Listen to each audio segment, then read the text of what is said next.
అత్యంత ఆదరణ పొందుతున్న number 1 premium range beauty products ARM Pearl Beauty. అమ్మ జన్మనిస్తే అక్క మరో జన్మనిచ్చింది. మా అమ్మ లేని లోటు ఆమె తీర్చింది. ఏ ఆడపిల్లకి రాకూడదు, అప్పటి నుంచి బాధ అనిపిస్తుంది. అసలు ఎవరికి ఎవరు అనుకున్న రోజుల్లో ఆవిడ మాటలు వినండి నాకే కంట్లో నీళ్ళు వస్తున్నాయమ్మా మీరు చెప్తుంటే. రాఖీ పౌర్ణమి నాడు సోదరి దేవుణ్ణి పూజించి మా అన్న ఆయుర ఆరోగ్యాలతో సురక్షితంగా ఉండాలని సోదరుడికి రాఖీ కడుతుంది. కానీ లైఫ్లో నిజమైన సమస్య వచ్చినప్పుడు ఆ బంధం ఎంత గట్టిదో ఆ సమస్యల ద్వారా నిరూపించబడుతుంది. ఇవాళ నేను కిమ్స్ హాస్పిటల్కి వచ్చాను. ఇక్కడ ఒక సోదరి తన తమ్ముడికి 2 కిడ్నీలు పాడైపోయి డెత్ బెడ్ మీద ఉన్నాడు. Almost life and death problem.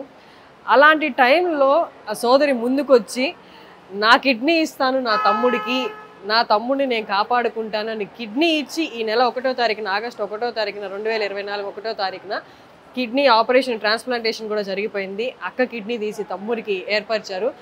ఈ 15 రోజుల తర్వాత వాళ్ళు సురక్షితంగా ఉన్నారు, మనతో ఉన్నారు. వాళ్ళతో ఒకసారి మాట్లాడదాం ఈ రాఖీ పౌర్ణమి పండుగ సందర్భంగా. సరోజమ్మ వెంకటేశ్వర్లు, నమస్తే అండి. నమస్తే అమ్మ, ఎలా ఉంది ఇప్పుడు ఆరోగ్యం, అంత బాగుందా? నమస్తే అమ్మ. చూస్తున్నారు కదా సరోజమ్మ వెంకటేశ్వర్లు.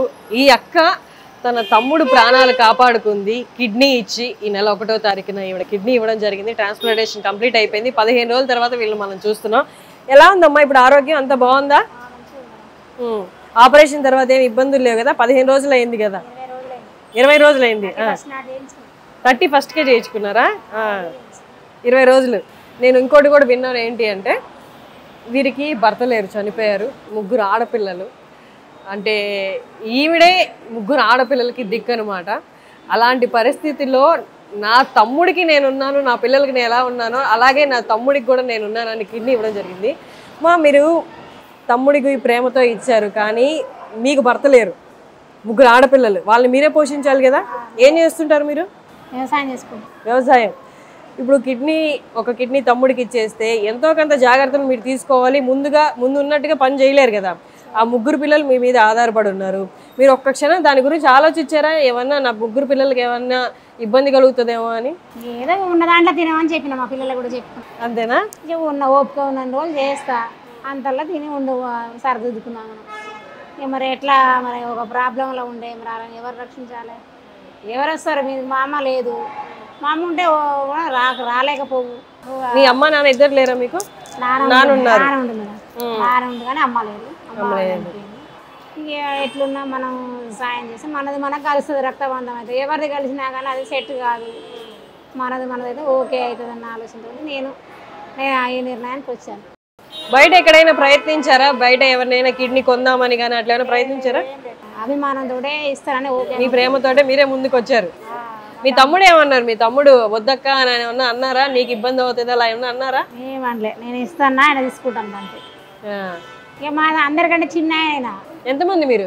మాకు అన్నయ్య ఉన్నాడు, నా అన్నయ్య తర్వాత నేను, నా తర్వాత చెల్లి ఉంది, చెల్లి తర్వాత తమ్ముడు. ఇక మేము అందరికన్నా చిన్న. చూస్తుంటే ఇట్లా బాధలు ఉంటే ఇక మేమే తట్టుకోలేక అనిపించింది. ఈ బాధ వద్దు, రావద్దు, అందరం మంచిగా ఉండాలి, ఉన్న దాంట్లోనే తిని బతుకుతాం అన్నట్టుగా ఆలోచించుకున్నాం. అంతే, ఏం లేదు. అసలు ఎందుకు, ఏంటి ప్రాబ్లం ఏంటి? తమ్ముడికి 2 కిడ్నీలు పాడైపోవాల్సిన పరిస్థితి ఎందుకు వచ్చింది? బీపీ వల్ల. బీపీ ఉంది. బీపీ వల్ల చిన్నగా కిడ్నీలు చిన్న సైజు అయిపోయినాయి, సైజు చిన్న సైజు అయింది. ఇక దానివల్ల అనుకోకుండా క్రియాటిన్ పెరిగిపోయింది. ఇక డయాలసిస్ పెట్టాలన్నారు. ఇక డయాలసిస్ పెట్టాలని పెడుతున్నారు. ఇక డయాలసిస్ పెట్టిన రోజే ఇక నేను నిర్ణయించుకున్నా, ఇస్తలే అని ఓకే చేసుకున్నాలే, ఏం కాదులే, నేనున్నలే, నా భాగమైన పంచుకొని తిందాంలే, మనం ఉన్న దాంట్లో అని అనుకున్నాం. చాలా గొప్ప పని చేశారు తెలుసా మీరు. ఈ రోజుల్లో ఎవరు రారమ్మా. పెళ్ళి అయిపోయిన తర్వాత నా సంసారం నా పిల్లలు అనుకునే వాళ్ళే కానీ నా తమ్ముడికి అక్కగా నేనున్నానని ముందుకు రావడం, రాఖీ పౌర్ణమి రోజు మేము మిమ్మల్ని కలుసుకోవడం మాకు చాలా హ్యాపీగా ఉంది. కాదు, మీ తమ్ముడికి డయాలసిస్ ఎన్ని రోజులు చేశారు? ఎన్ని రోజుల తర్వాత కిడ్నీ ట్రాన్స్ప్లాంటేషన్ జరిగింది? డయాలసిస్ 8 నెలల నుంచి మేడం, 8-9 నెలలు నడవట్టి. మీది ఏ ఊరమ్మా? కటంగూరు మండలం. కటంగూరు మండలం, గ్రామం రామచంద్రపురం. మా అత్తగారు అక్కడ. సరోజమ్మ, కానీ కిడ్నీ ఇచ్చేస్తే ముందులాగా మీ జీవితం ఉండదు, ఎంతో కొంత జాగ్రత్తలు తీసుకుంటూనే ఉండాలి, ఎక్కువ వంగి చేసే పనులు చేయకూడదు ఎక్కువ. మీరు ఇవన్నీ తెలుసా మీకు? మీ జీవితం ఇంత ముందులా ఉండదని తెలుసా? అలాగే పనులు చేసుకోవచ్చు అంటారు కదా డాక్టర్లు, కొంచెం ఏం కాదు పనులు చేసుకోవచ్చు అంటారు డాక్టర్లు. డాక్టర్లు అయితే అటు చెప్పారు మాకు, డాక్టర్లు అటు చెప్పారు. కానీ ఎంతో కొంత ఇంతకు ముందుకి మార్పు ఉంటుంది కదా, దానికి మీరు సిద్ధపడే తీసుకున్నారా ఈ నిర్ణయం? సిద్ధపడే తీసుకున్నాం. మీకు బాధ కానీ భయం కానీ ఏం కలగలేదు ఆపరేషన్ అంటే? నాకేమనిపించలేదు. ఎందుకు అనిపిస్తాం మేము ఇవ్వాలని ఆలోచించుకున్నాం. తమ్ముడు తమ్ముడు ఆయన మంచిగా ఉంటే చాలా అనిపించింది. అబ్బా, నాకు ఆయన మంచిగా ఉంటే చాలా అనిపించింది. ఆయన భయం బాధ అనిపించలేదు. అంటే కొన్ని టెస్ట్ల వల్ల కొంచెం బాధ అనిపించింది. మాకు నార్మల్ అన్ని కాన్పులు కూడా నార్మల్ అయినాయి మేడం, సిజరింగ్ ఏం లేదు, అంతా నార్మల్గా అయినాయి. కొంచెం కొన్ని టెస్ట్ వల్ల కొంచెం బాధ అనిపించింది. ఆ బాబులు టెస్ట్లు అంటే ఎన్నడూ చేయించుకోవాలి కదా మేము, దానివల్ల కొంచెం బాధ అనిపించింది. కానీ ఇక బాధ అయినా కానీ ఇక చేయించుకున్నాం అన్నప్పుడు ఇక తప్పదనుకున్నా చేయించుకున్నాం. ఇక ఏదో 4 రోజులు నా బతాం కదా జీవితాంతం. అసలు ఎవరికి ఎవరు అనుకున్న రోజుల్లో ఆవిడ మాటలు వినండి నాకే కంట్లో నీళ్ళు వస్తున్నాయమ్మా మీరు చెప్తుంటే. జీవితం సగం పంచుకొని బతుకుగా నాకెందుకు అనుకోకుండా, నా ముందు పుట్టిన వాళ్ళు ఉన్నారు, నా తర్వాత పుట్టిన వాళ్ళు, వాళ్ళెవరికి లేదు నాకెందుకు అని అనుకోకుండా వాళ్ళదేంటి నేను ఇవ్వాలి ముందు నా తమ్ముడు, కానీ నా ముందుకు వచ్చింది చూడండి, దానికి హ్యాట్స్ ఆఫ్ చెప్పాలి. ఇలాంటి రోజులు ఇలాంటి వాళ్ళని కలవడం కూడా గొప్ప వరం లాంటిది. ఒకసారి మీ తమ్ముడితో మాట్లాడదామమ్మా ఇప్పుడు. వెంకటేశ్వర్లు గారు అండి, వెంకటేశ్వర్లు గారు ఏ రాఖీ పౌర్ణమికైనా అక్క రాఖీ కడితే తమ్ముడు గిఫ్ట్ ఇస్తాడు, కానీ ఈ రాఖీ పౌర్ణమికి మీ అక్క మీకు ఒక లైఫ్ని గిఫ్ట్గా ఇచ్చింది, మీ లైఫ్ని మీకు గిఫ్ట్గా ఇచ్చింది. అమ్మ జన్మనిస్తే అక్క మరో జన్మనిచ్చింది. మీరు అక్క కిడ్నీ ఇస్తాను అన్నప్పుడు మీరేం ఆలోచించారు? అంటే నాకు మా అక్క ద్వారా 2వ జన్మ వస్తుంది అనుకున్నాను. మా అమ్మ లేని లోటు ఆమె తీర్చింది అనుకుంటున్నాను. మీరు డయాలసిస్లో కూడా 8 నెలలు ఉన్నారు కదా, ఆ టైంలో ఇంకో వేరే బయట వాళ్ళ కిడ్నీ ఏమన్నా ప్రయత్నించడం అలాంటిది ఏమన్నా జరిగిందా? చేయలేదు. డైరెక్ట్గా అక్కే కిడ్నీ ఫెయిల్ ఉన్న విషయం నాకు తెలిసిన వెంటనే మా అక్కకు ఫోన్ చేశాను, మా 2 అక్కలకు ఫోన్ చేశాను. మా అక్కతో ఫోన్ చేసి నేను ఏడవడం కొనసాగించాను. అంటే ఏడుస్తూనే ఉన్నా ఈ ప్రాబ్లం చెప్తున్నాను. బట్ ఆమె స్పాంటేనియస్గా నేనున్నా నీకు, నేను ఇస్తా, అసలు ఆ విధంగా అనడం నాకు చాలా పెద్ద పునర్జన్మ ఇచ్చింది అనుకోవాలి. అంటే నేను అడగలే అక్క నువ్వు అని నేను అడగలే, బట్ ఆమె ఒప్పుకున్నాను. నేనున్నా నేను ఇస్తా నీకు. అంటే వాళ్ళ ఊర్లో ఒక కేసు ఉంది, సేమ్ కిడ్నీ కేసే. ఆమెకు ఆల్రెడీ అవగాహన ఉంది, అంటే మంచి ఆరోగ్యంగా ఉన్న వాళ్ళు ఇవ్వచ్చు, అవయవదానం చేయొచ్చు అనేది ఆమె అంత మెచ్యూరిటీ లెవెల్లో ఉన్నది.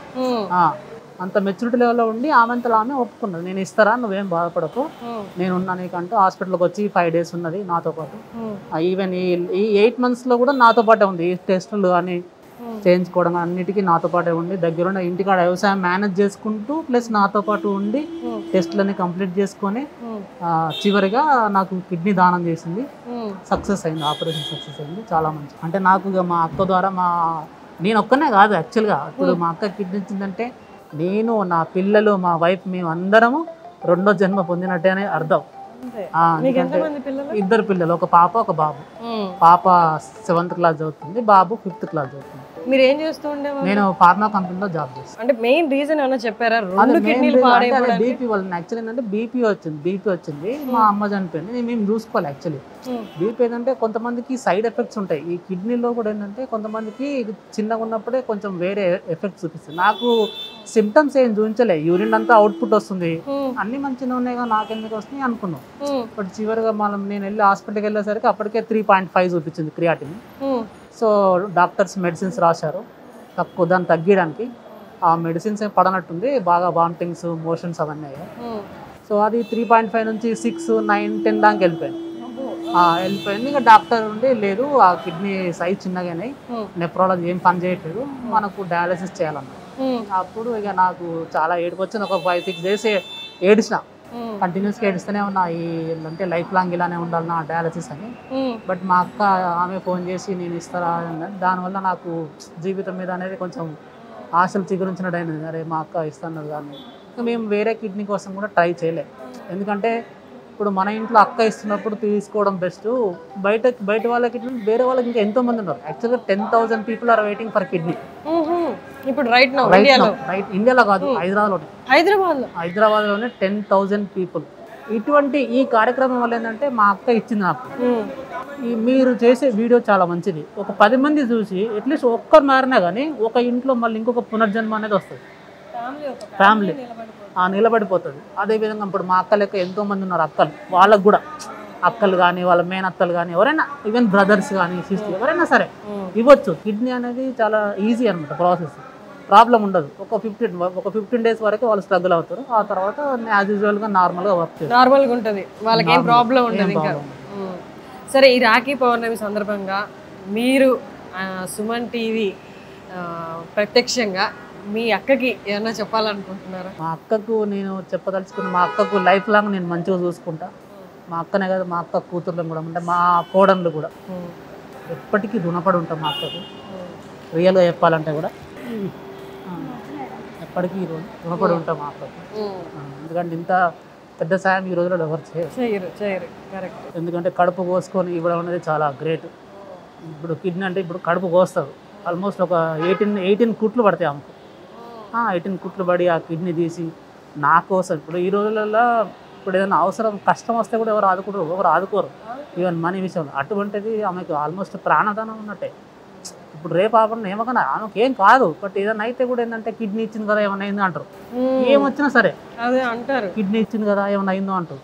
అట్లా చాలా మంది ఏందో అంటారు. బట్ అవన్నీ ఆలోచించకుండా సమాజం గురించి ఆలోచించకుండా, అందరి గురించి ఆలోచించకుండా నా తమ్ముడు ముఖ్యం అని చెప్పి ఆమె భర్త లేని లోటు నాకు చాలా చూస్తున్నా. 10 సంవత్సరాలు మా సార్ చనిపోయి అప్పటి నుంచి బాధ అనిపిస్తుంది. వద్దులే జీవితం, భర్త ఆడపిల్లకి ఎవరికైనా భర్త ఉండాలి. ఏడి భర్త లేకుండా ఎవరు అందరూ మంచిగా చూడరు, అవమానిస్తారు. తమ్ముడు గురించి ఆలోచించకుండా మరదలు మామూలుగా ప్రతి ఇంట్లో తీసుకుంటే అసలు వదినకి మరదలకి అంత సఖ్యత ఉండదు అనమాట వాళ్ళ మధ్యలో. అలాంటిది తమ్ముడితో పాటు మరదల జీవితం కూడా బాగుండాలి, వాళ్ళ పిల్లలు బాగుండాలి, నా మరదలు బాగుండాలి, భర్త లేని జీవితం ఎలా ఉంటుందో నేను ప్రత్యక్షంగా అనుభవిస్తున్నా, అలాంటి జీవితం అమ్మాయికి వద్దు అని ఈవిడ ఇంత ఆలోచించగలిగారంటే అమ్మ కన్నా ఎక్కువ ఆలోచించారని చెప్పాలి. అసలు చాలా వాస్తవం. నాకు ఊహ తెలిసినప్పటి నుంచి కూడా నేను అమ్మమ్మ వాళ్ళ ఇంటికి ఏం పోలేదు, మా అక్కల ఇంటికి పోయాను. మా చిన్నక్క ఉంది, మా పెద్దక్క ఉంది, నేను మా 2 అక్కల ఇంటికి పోయేది సమ్మర్కైనా ఎప్పుడైనా సరే. మీ ఆవిడ ఏమన్నారు? ఇట్లా మీ అక్క ముందుకు వచ్చి కిడ్నీ ఇస్తుంది అన్నగానే మీ పిల్లలు కానీ మీ ఆవిడ కానీ వాళ్ళు ఏమన్నారు? వాళ్ళు చాలా సంతోషపడ్డారు, చాలా. అంటే మా ఆవిడ కూడా ఇస్తాను ఫస్ట్, కానీ మళ్ళీ మేమే ఆలోచిస్తాం ఇంట్లో ఇద్దరు ఇలా ఉంటే బాగుంటుంది అని. మళ్ళీ మా అక్క స్పాంటేనియస్గా ఒప్పుకుంది. ఇంకోటి ఏంటంటే మ్యాచింగ్ ఉంటుంది, HLA మ్యాచింగ్ ఉంటుంది. ఇప్పుడు మా ఆవిడ ఇస్తానొచ్చు, బట్ మ్యాచ్ అవ్వచ్చు, మ్యాచ్ కాదు. ఇప్పుడు మా సిస్టర్ ఏంటంటే 100% మ్యాచ్ అయింది. ఆల్మోస్ట్ మేమిద్దరం కవల పిల్లలాగానే మ్యాచ్ అయిపోయింది. సో మ్యాచ్ అయితే ఏంటంటే ఫ్యూచర్లో కూడా మనకి ఎటువంటి ప్రాబ్లమ్స్ ఉండవు, మన బాడీకి ఎటువంటి ఎక్కువ ప్రాబ్లమ్స్ ఉండవు. సో అదే ఇక మా మిస్సెస్, మా పిల్లలు, మా పాప అయితే చాలా చాలా పొగిడేసిన అనమాట. అంటే అక్క నువ్వు గ్రేట్, చాలా గ్రేట్, నువ్వు కిడ్నీ ఇస్తున్నావు అంటే అని. అండ్ మా పాప జస్ట్ 7th క్లాసే.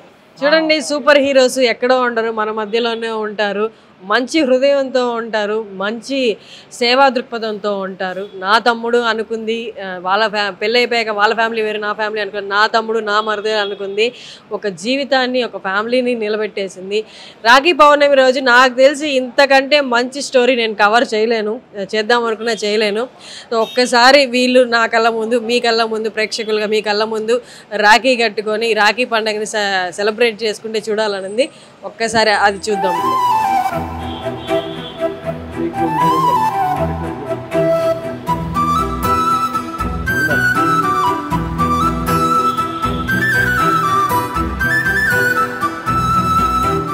నేను స్వీట్ తినకూడదండి, మా అక్కకు పెడతాను. ఇంకా నాకు రీసెంట్గానే ఆపరేషన్. మీ అక్కకి ప్రాబ్లం లేదు కదా, తినొచ్చు కదా? తినొచ్చు. థ్యాంక్ యూ అక్క, థ్యాంక్ యూ వెరీ మచ్. నీ మేలు ఎప్పటికీ మర్చిపోలేను, నా జీవితాంతం రుణపడి ఉంటాం. నేనే కాదు, నా కుటుంబ సభ్యులు. మళ్ళీ ఎక్కువ పెట్టకూడదు స్వీట్. మీరు చెప్పండి. నా కుటుంబ సభ్యులందరూ కూడా నీకు రుణపడి ఉంటాం, ఎప్పటికీ మంచిగా చూసుకుంటాం. నువ్వు మా అక్కవే కాదు, నాకు అమ్మ అన్నట్టే. ఎందుకంటే అమ్మ లేని లోటు నువ్వు తీరుస్తున్నట్టే. అమ్మ లేని లోటు నాకు నిజంగా 2 అమ్మ వచ్చింది, నాకు మా అమ్మ అన్నట్టే. మీరేం చెప్పాలనుకుంటున్నారు? ఎవరైనా కుటుంబం మార్చుకుంటే అందరికీ మంచిది మేడం, అందరికీ మంచిది. అందరం మంచిగా జీవితం కొన్ని రోజులు సాగిస్తాం. ఇప్పటితోటి ముగించేటి జీవితాన్ని ముందు ముందు నడిస్తే మనకు కూడా మంచిది, పిల్లలకు మంచిది, కుటుంబానికి అందరం కలిసిమెలిసి ఉంటాం. అంతవరకు మంచిగా ఉంటే మన అందరికీ మంచిది. ఉన్న కొద్ది రోజులు అందరం కలిసి ఉందాము, తమ్ముడు లేడనే బాధ నేను భరించలేను, నేను సుఖంగా ఉండలేను, ఉన్న కొద్ది రోజులైనా సుఖంగా ఉందాము, ఉన్నదే తిందాము అనుకొని ఈవిడ ఒక ఆదర్శ అక్కగా నిలబడింది. ఇలాగే నాకు తెలిసి చాలామంది ఉండుంటారు, ఈ వీడియో చూసి డెసిషన్ తీసుకునే వాళ్ళు కూడా ఉంటారు. సమస్యల్లో తోడు ఉండడమే కదా బంధం అంటే, ఇంతకంటే ఏముంటుంది రాఖీ పౌర్ణమి గురించి చెప్పడానికి. వెంకటేశ్వర్లు గారి వైఫ్ కూడా వచ్చారు. అమ్మ మీ పేరు? సార్ ఇలాంటి వాళ్ళని ఎప్పుడైనా చూసారా జీవితంలో? అంటే పేరెంట్స్ ఇవ్వడం చూసాను కానీ అక్క అంటే ఫస్ట్ టైం. మీరు మీ ఇద్దరి మధ్య మంచి స్నేహం ఉండదా ఫస్ట్ నుంచి? ఇద్దరు వదినలు, ఇద్దరు ఒక బావ, అందరు చాలా బాగుంటారు. అవునా? ఇప్పుడు ఈ కిడ్నీ ట్రాన్స్ప్లాంటేషన్ అయ్యాక, కిడ్నీ డొనేట్ చేశాక మీకు ఈవిడ మీద ఉన్న ఒపీనియన్ ఏమనిపిస్తుంది? ఇప్పుడు పెరిగిందా ఆవిడ మీద గౌరవం? ఏమనిపిస్తుంది?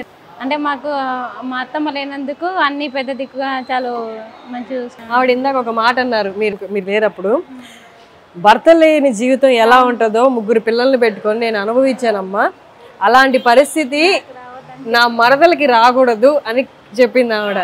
ఈ మధ్యకాలంలో ఇలాంటి వదిన చూసుంటారు ఎవరు? చెప్పింది నాకు మొదటి రోజే చెప్పింది, మా హస్బెండ్కి అలా అయిన రోజే చెప్పింది, నేను అనుభవించింది చాలు, నీకు అలా రాకూడదు అనేసి నేను ఇస్తాననింది, ఇచ్చింది. బంధాలకి రోజు రోజు బంధాలు అనేవి కనుమరుగైపోతున్నాయి, బంధాలు ప్రేమలు అనేవి కనుమరుగైపోతున్నాయి. ఎక్కడో ఒక చోట ఇలాంటి వాళ్ళు ఉండి ఒకరికొకరు తోడ్పాటు అందించుకుంటూ ప్రేమను పంచిపెట్టుకుంటూ జీవితాలకి ఒక ఎగ్జాంపుల్గా నిలుస్తున్న ఇలాంటి వాళ్ళని చూసి చాలామంది చాలా నేర్చుకోవాలి. ఇలాంటి ఇవి కవర్ చేస్తున్నాం కాబట్టి వీళ్ళు ఇలాగా తెర వెనుకున్న వాళ్ళు, ఇంకా బయటికి రాని వాళ్ళు చాలామంది ఉండుంటారు. వాళ్ళందరికీ కూడా బెస్ట్ లైఫ్ మీ అందరిది ఇంత సహాయం చేస్తున్నారంటే వీళ్ళకి కూడా చాలా థ్యాంక్ యూ సో మచ్ అమ్మ. సుమన్ టీవీ తరపున ఇవాళ మీరు అందరూ ముందుకు వచ్చి మాట్లాడారు. మీ అందరికి కూడా థ్యాంక్ యూ సో మచ్.